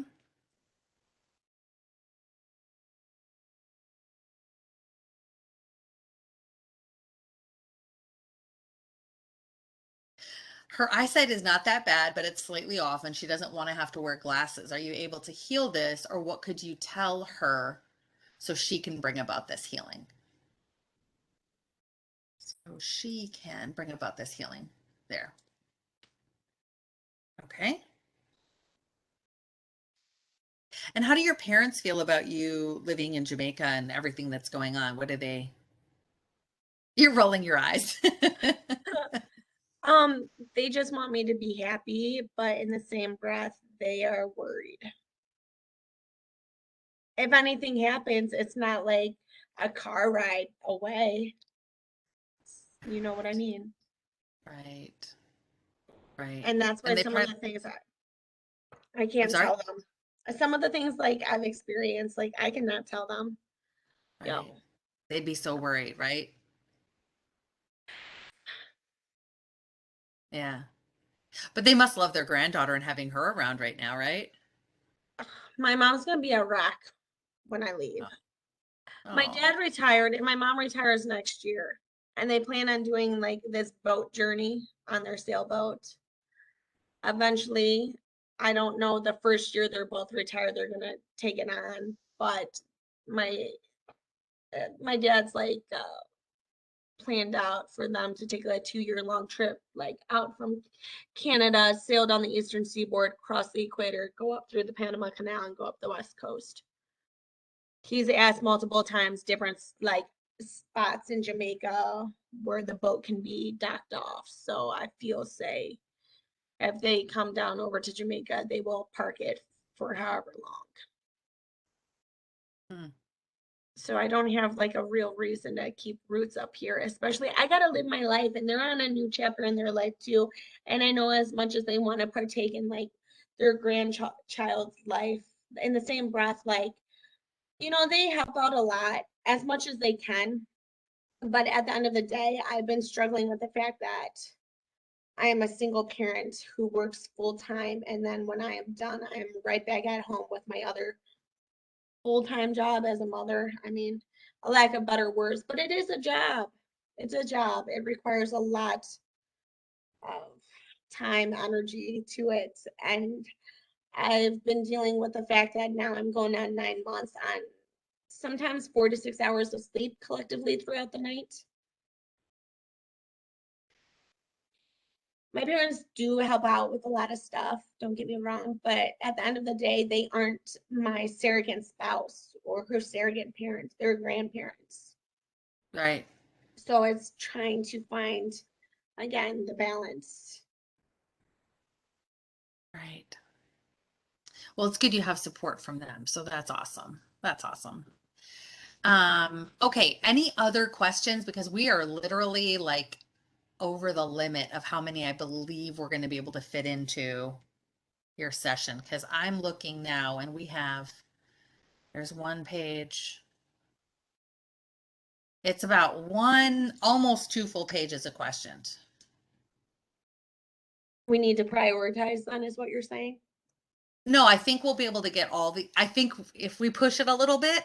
Okay, so just so you know, if I see you, that the reason I need you to, I think I may have explained this in our consultation call. You're going to set up the camera where you're laying in your bed and I just need to see like your chest and your head. Like really, that's Okay. all I need to see. I mean, so you don't have to worry about getting a full body shot, but I keep an eye on you just to see if you start to get super fidgety or just really uncomfortable looking. Like my daughter was under hypnosis and she just started shaking a lot, right? I mean, she was just having a lot of energy going through her. Okay. But I could tell she was uncomfortable. And so I want to be able to see if you start to get too uncomfortable for whatever Okay. reason. And if you're higher, and then I'll ask your higher self, is she okay to continue on or do I need to pull her out? So Okay. if your higher self says at any point that I need to pull you out, then I have to pull you out. Okay.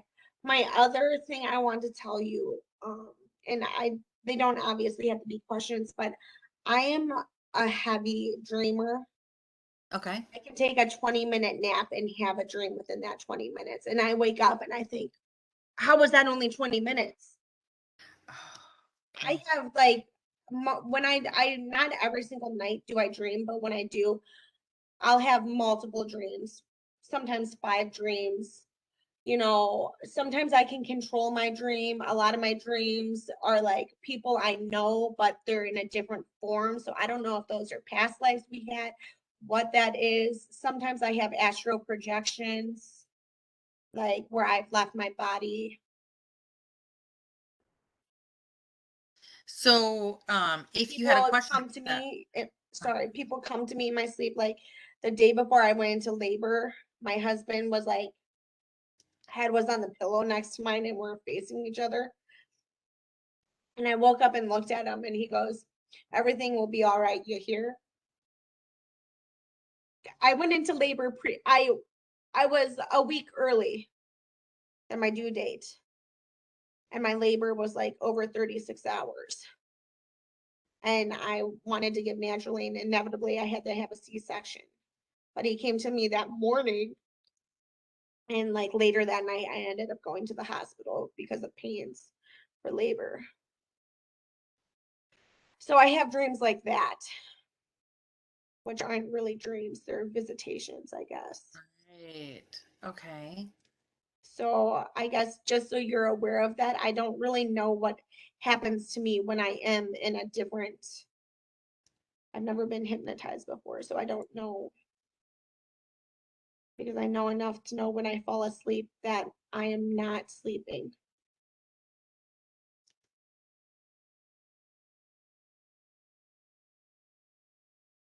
And I constantly have deja vu. Sometimes I get stuck in a state of deja vu for 10 seconds.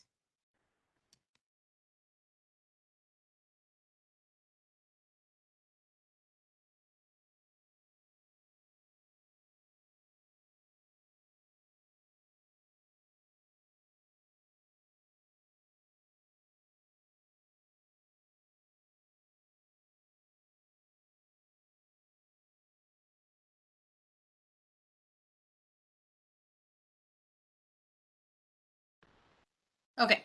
So I wrote, she's a heavy dreamer. She has lots of dreams and visions, a lot of deja vu, and feels like she has visitations while she's sleeping, like when her husband came to her the day she went into labor. What can you tell her about this? Yeah. How about that? Leaving it kind of open-ended without making Yes. any sort of like assumptions or suggestions, just leaving it open-ended. Yes. And then the last question I always ask is, do you have any other messages for her before we end this session today?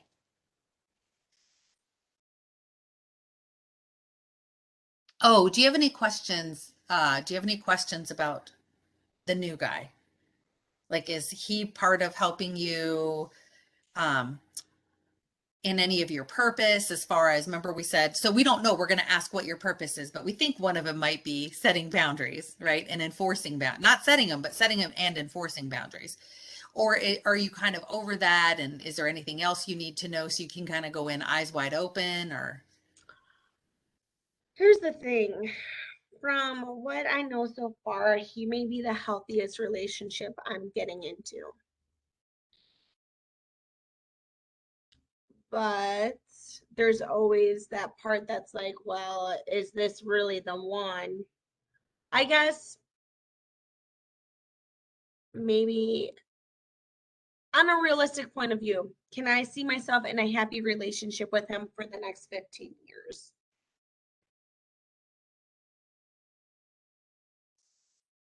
I you guess don't? I ask myself that. Okay, okay, but can you, your conscious mind, can you? Yeah. Yeah. Yeah.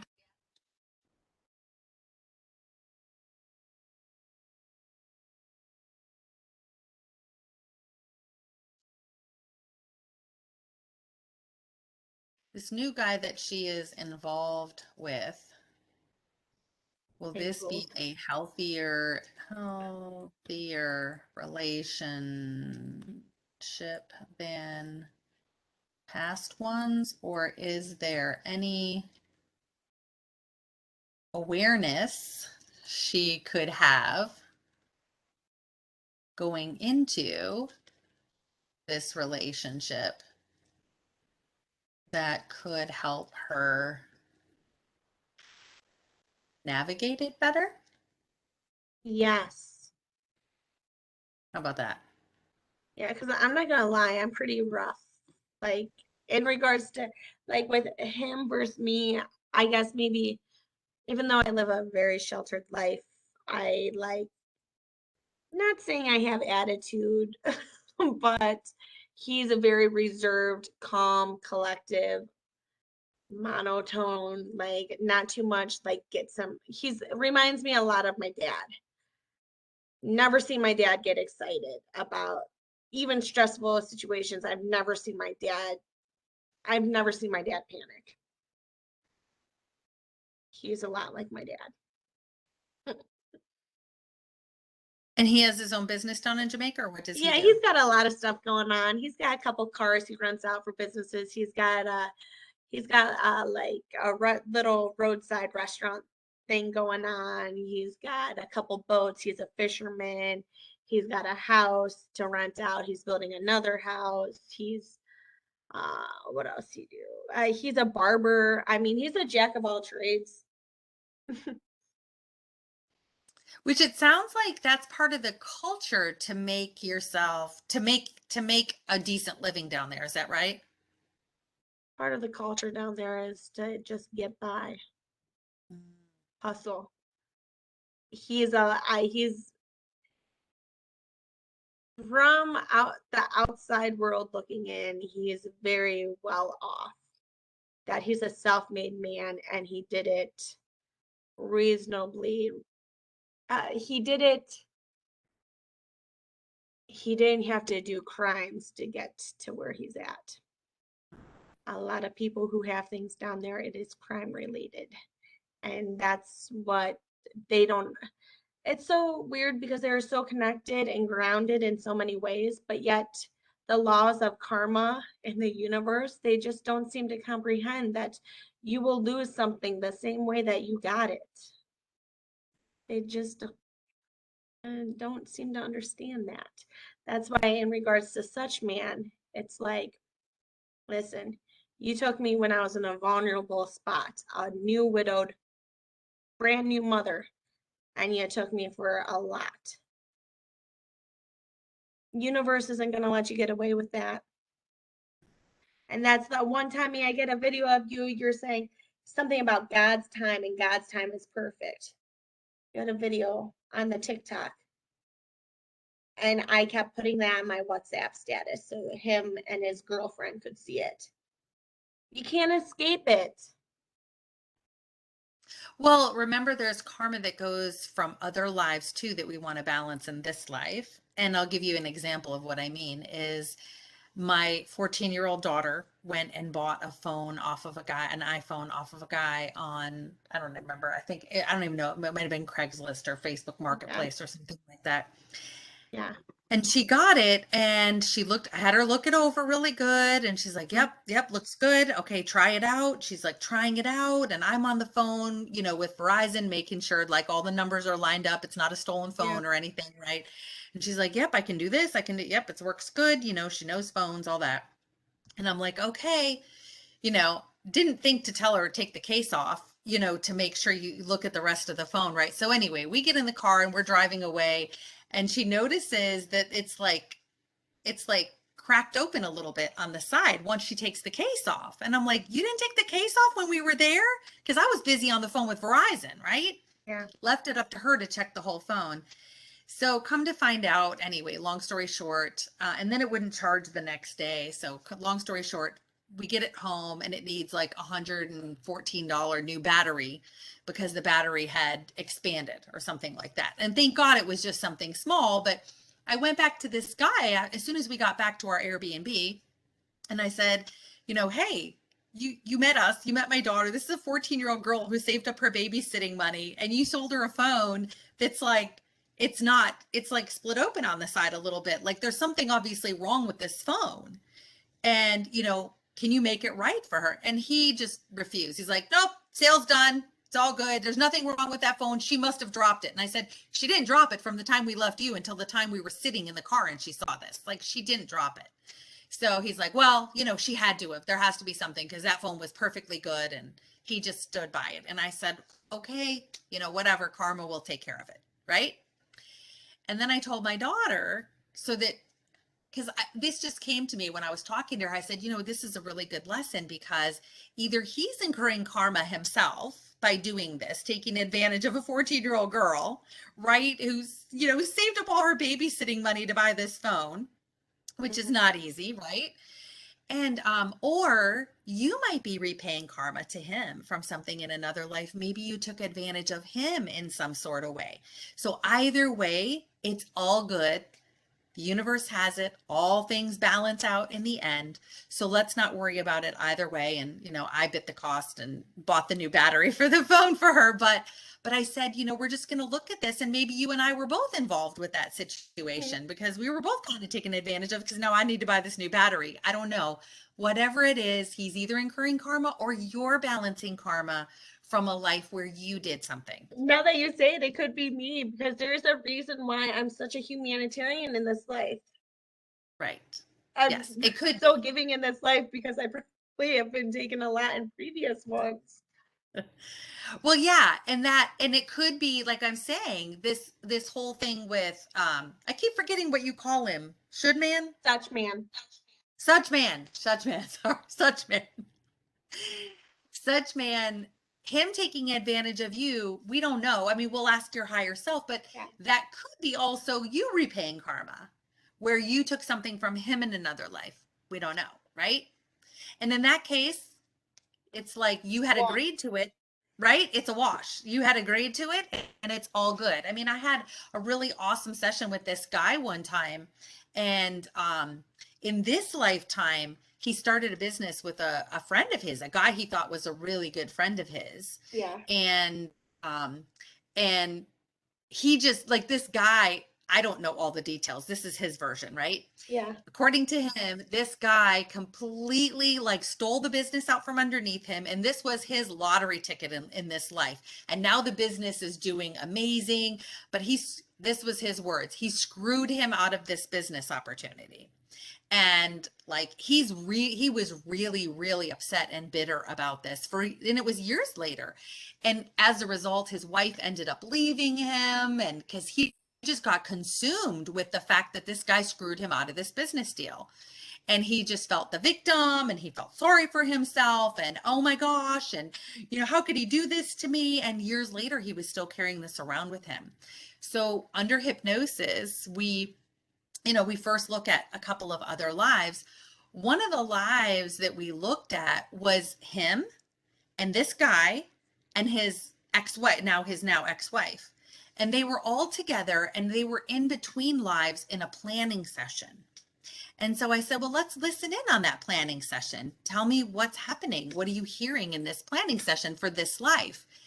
And he was recounting, listening to them plan this life, saying, okay, come on, let's do it again. That was really fun. Let's have another life together. And apparently his wife was like, no, gosh, we're done. I don't want to have any, I want to move on. I want to do other things. And he was like, no. It'll be really fun.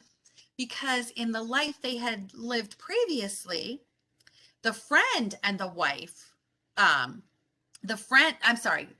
and his friend were brothers. I think they were brothers in another life. And he was having an affair with his wife. This guy now was having an affair with that guy's wife in that other lifetime. And something about a business deal, and he screwed him out of something in a business deal. And so they agreed they wanted to balance everything out. So when they came down in this life, the wife said, okay, fine, I'll incarnate with you again. We've already had so many lives, but in this life, it's ending. Like we're going to get divorced and that's going to be the end. Like I'm going to be done incarnating with you from now on, right?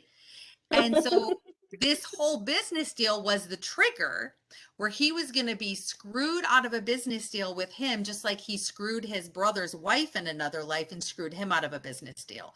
And it was all a way to balance the karma. Yeah. So you just never know, right? And he had walked around feeling like a hurt victim for years in this lifetime without realizing the real source. And he planned all of it. So it's very interesting. So that's why it's going to be fun to uncover things about such man and, you know, whatever may have happened with your ex-husband. Maybe he had, Not maybe even there my were lessons. husband. My husband. I'm sorry, your husband. I said ex-husband. I meant husband. I Yes. know. Your husband may have had past life things, but we can try to uncover all of that. Or maybe it was just lessons he wanted to learn in this lifetime, right? Yeah. Okay, so the last two questions I have is, I always put this at the end. If she takes all of the information from this session and incorporates it into her life, how will her life be different compared to what it would have looked like had she not done this session? So that's always a really good, interesting, Yeah. because people always have a choice after the session to take the advice and the wisdom of higher self or not, right? Yeah. Um, and then do you have any other messages for her before we end this session today? Anything else super critical, but we're at 2 pages and I'm hoping we can get to all of this. No. I'm going to do everything I can to get to all of this. Okay. Okay. All right. So let me give you the little bit of coaching that comes for this session this afternoon. Okay. So again, you want to have you want to have I don't have any earbuds here, but you want to have earbuds that have, you know, they all have like the built-in microphone on the thing, or AirPods. You need to have some sort of earbuds, because Okay.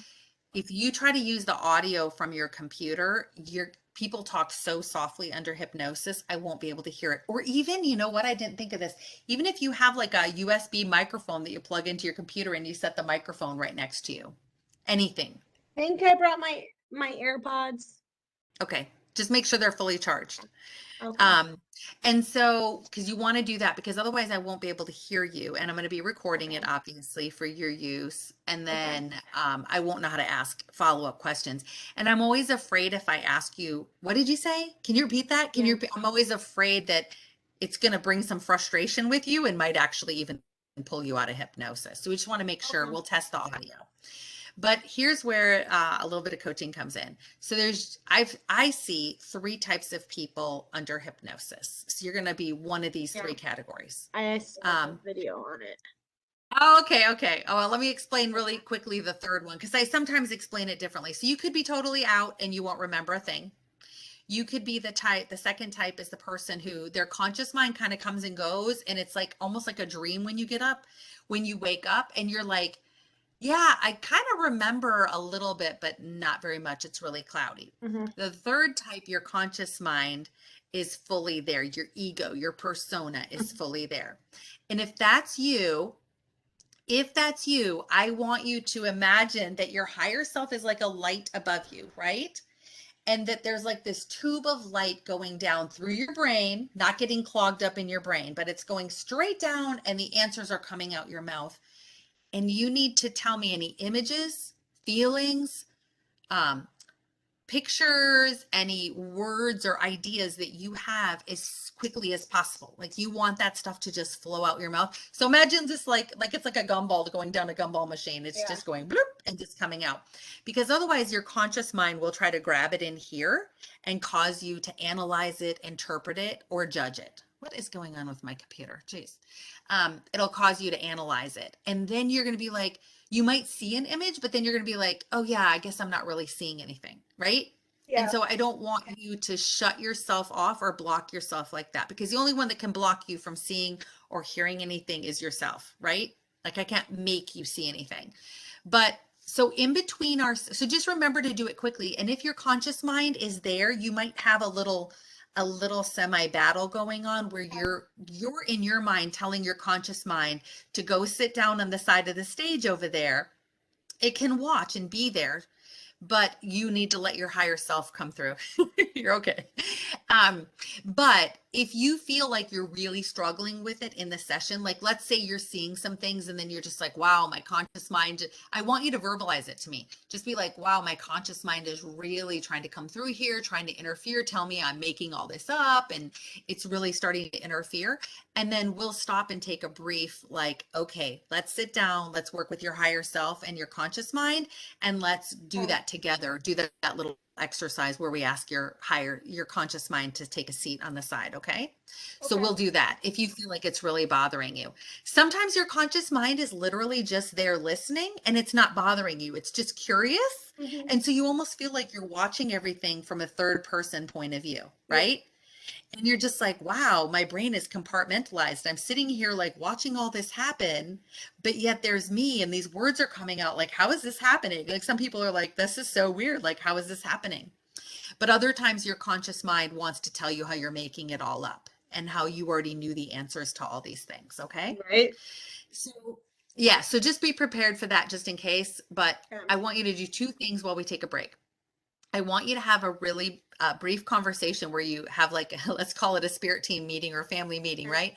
Where you call in your spirit guides and you say, look, I'm going to be doing this session. I want you all to be present. I want you to help make it a great session and give me answers to things that will really help me in my life right now. So that's one.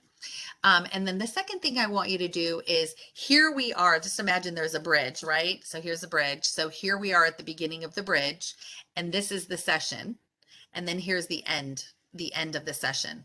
I want you to imagine being at the end of the session and how excited you are about everything that just happened, but I don't want you to imagine anything that happened during the session. Okay.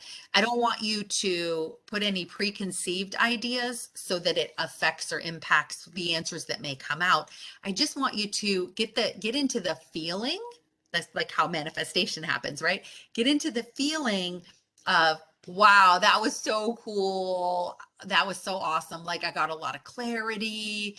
Wow, this was amazing. Like just be in that feeling and sit in that feeling for a moment because you're going to help manifest that feeling without visualizing the in-between steps. Okay? Make sense? So Yeah. it's fine. Maybe you need a nap during our lunch break.